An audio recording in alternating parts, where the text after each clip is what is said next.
Chairman and EPAM friends. Irish people talk quite quickly, but I will try and talk more slowly than usual to help our translator friends who have a difficult job to do. I brought along with me to Athens, which is my first visit, this document, Catastrophe, Basic Facts on the EU Eurozone, and 100 or so copies have been distributed.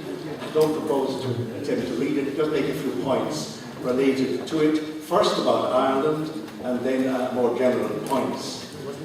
Ireland's crisis differs from Greece, but is a bit like that in Spain, because it develops from a property crisis. But the property crisis, house building, construction crisis, in turn was due to our monumental mistake in joining the euro currency when it was founded in 1999. In fact, the 7 or 8 years before the Irish state, the Republic of Ireland, joined the Eurozone was the most prosperous and developing period in the 90 years history of the Irish state, which was founded in 1921. Between 1993, the beginning of the 90s, and the end of that decade, 2000, we had an average rate of growth each year of 7 to 8%. This was the so-called Celtic Tiger period, when we had very high growth rates. It was the only period in the history of the Irish state that we followed an independent currency policy, an independent exchange rate policy.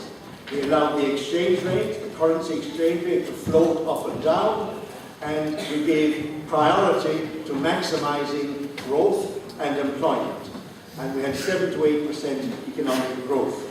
This was proof positive of the advantage of having a national currency, but having a flexible, movable exchange rate. Then our political class decided to join the Eurozone when it began in 1999-2000. They did so on the assumption that the British, with whom we do a lot of our trade, nearly 1/3 of our trade with the United Kingdom, that they were going to join it as well. But the British did not join the Eurozone and will not join the Eurozone, but our foolish politicians joined it because they thought the British would join it. And that means, in effect, that the Republic of Ireland does nearly 2/3 of its trade outside the Eurozone, because we do roughly 1/3 of our trade with the other countries that use the euro, 1/3 with the United Kingdom, Britain and Northern Ireland, and 1/3 with America and the rest of the world. So our genius politicians joined the euro, where we do only 1/3 of our trade with it. And we already had this boom in the 1990s. We had high economic growth rates. But when we joined the Eurozone, we halved our interest rates. We cut interest rates and adopted a quite unsuitable interest rate regime. That meant that instead of concentrating on exports abroad, investors and so on concentrated on a domestic boom in house prices, in building houses and selling them to one another, and in borrowing money to do that, and that gave us the Irish housing bubble, which was probably the biggest in the world. Like the Spanish bubble, but of course Spain is a bigger country than Ireland. The Republic of Ireland has 4.5 billion people, but we had this extraordinary housing bubble, which lasted until 2007-8, and then it burst. And then, of course, the banks borrowed in order to finance lending to the Irish house price market, and to blow up the price of houses. The banks borrowed. They borrowed at home. They borrowed abroad. They were insolvent, or several of them were insolvent when the bubble burst. And they owed about 64 billion euros to German, British and French banks in that order of importance. The Irish banks owed 64 billion euros. And then the Irish state said, and this was the monumental mistake it made, it said, we will guarantee the debts of all the Irish banks. The private debts incurred by the banks in their own investment processes, the Irish were taken on by the Irish state and passed on to Irish taxpayers. So that's the peculiar feature of the Irish situation, that some 64 billion euros, which is a lot for a country of 4.5 million people, private debts owed by the banks to German, British and French banks were taken on by the Irish state, and the Irish taxpayers have to pay these for years and years to come. And in that situation, of course, the deficit became huge in Ireland, and it became impossible to pay. The cost of borrowing abroad rose up, and in that situation we got this bailout from the European Central Bank, and they agreed to give us money on condition that taxes were cut, the deficit was cut, and so on. And we've had the austerity regime of the last few years. The Irish state is in a very bad way. The Irish people are in a mess. Not as bad as in Greece or in Portugal probably, but very, very bad indeed. Unemployment is, the official unemployment rate is 13%. It is double that for young people, certainly. And there is heavy immigration. The unemployment rate would be much higher were it not for immigration. Some 200,000 people, mostly young people, have left the Irish state net, more going out than coming in, since the crisis began. And that's about 44.5 million people, or 2 million adults. Output has fallen, incomes have fallen, pensions have been cut. The national debt, the debt to GDP ratio, the burden of the public debt is 125% of GDP. 125% of GDP. The interest on that is far more than any economic growth that there is, because there's virtually no economic growth, so the debt gets bigger and bigger all the time. And we got this bailout. The bailout lasts for 3 years. It's now up in December, and the Irish state has said, we will try and go back to the private bond markets and borrow on the open markets again. And it's a big question mark whether that will succeed or not. It may succeed, it may not succeed, but even so, the surveillance and the detailed controls on the Irish state, of its budget processes, continues. Because, of course, you must remember that all the states of the Eurozone, including Greece, Ireland, Portugal, have bound themselves by the Stability Pact, the Treaty on Coordination, Stability, etc., in the Euro, in Europe. And this is a treaty which the Germans insisted on. The Germans have a constitutional commitment to balance their budgets and to forbid bailouts, or forbid rather public sector deficits under any circumstances, even though these may be necessary from time to time.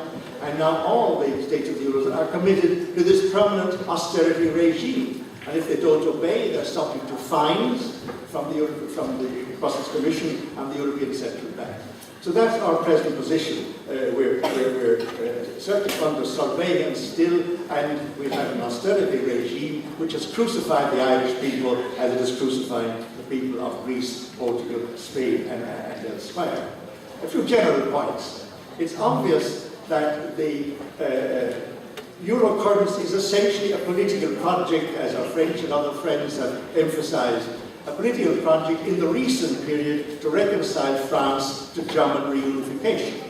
The EU was certainly pushed by the Americans, but I believe the euro currency was very much a project to reconcile France to German reunification using economic means that are quite unsuitable to it, and that events are showing are quite unsuitable to that end. And it's not working because, of course, it's turned in practice into a form of Germanic rule through economic rule over Europe.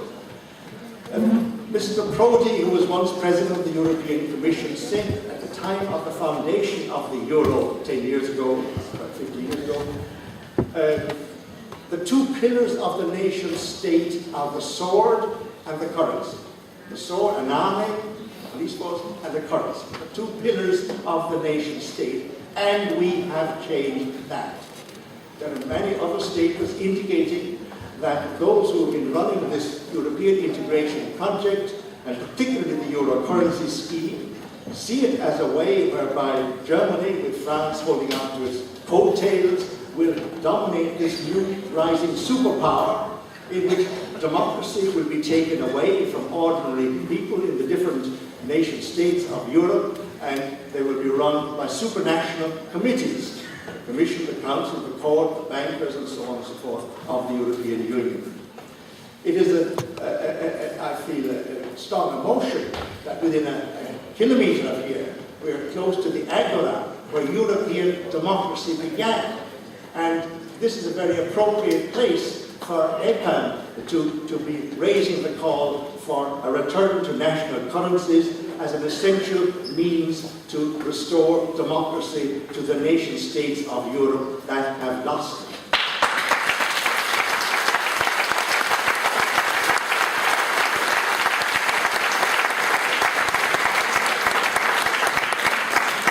The European Union, and particularly and more importantly the Eurozone, the Euro currency, has hollowed out the nation state. It leaves the formal structures of the state there. There's a local parliament, a local court, etc., a government, but essentially these are subordinated with the institutions of the European Union.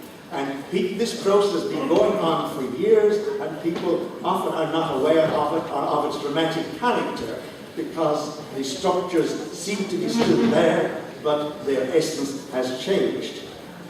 The Eurozone and the Euro currency is in crisis not because of its enemies or its opponents or its critics, but because of its own inherent contradictions. It's fundamentally flawed project, it's a doomed project, it will not last, though it could last a long time. On the other hand, it might be gone in 5 years or 10 years, we don't know. But it is certainly doomed because there is no example in history of a lasting monetary union that wasn't part of one state. And there are, of course, many examples, as our French friend showed us the other night, of currency unions that were quite unsuitable to different nationalities and different peoples, and that broke up, as this one will.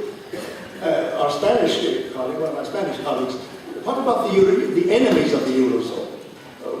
Where are its opponents? What about the parties of the left?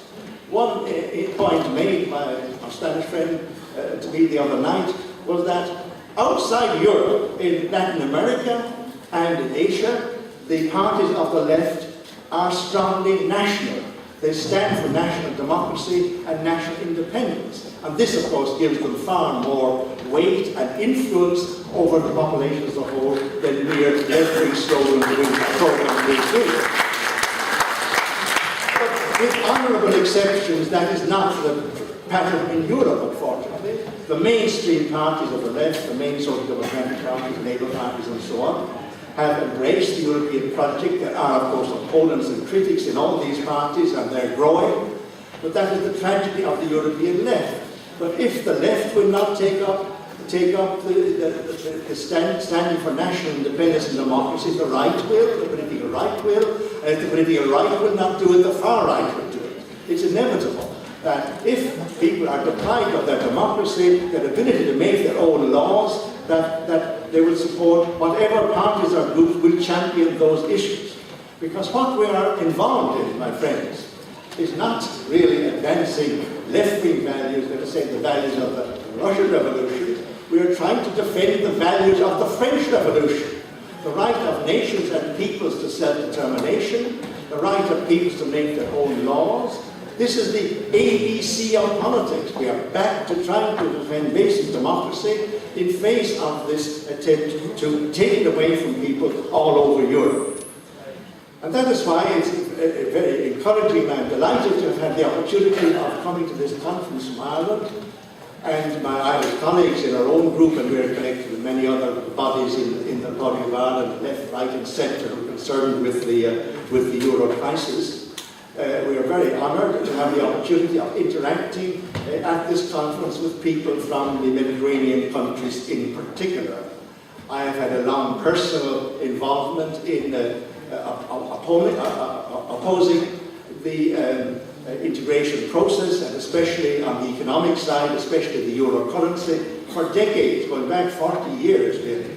And most of that time, my interactions and contacts have been with people in Britain, next door to Ireland, of course, but Scandinavia and Germany, in France, some extent in France, but primarily in Scandinavia, in Denmark, in Holland, in Sweden, in Finland, and so on, Iceland. And we've had little opportunity to interact with Democrats from the Mediterranean countries like Greece and Portugal, Spain and Italy. That is now changing, and we hope that this conference will give a big impetus, a big push towards closer interaction, north and south, between the different countries of Europe in opposition to this monstrous construction, the single European currency.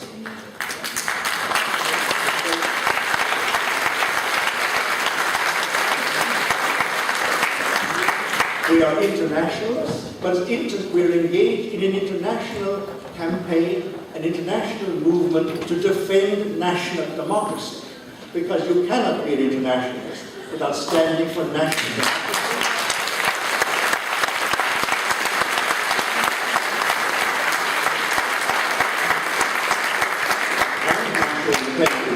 Because that is the basis whereby people can advance the common good of their political community. So thank you, my friends, again, and thank you particularly to EPAM. I've been at many conferences, but I think this is one of the best organized conferences I've ever been at.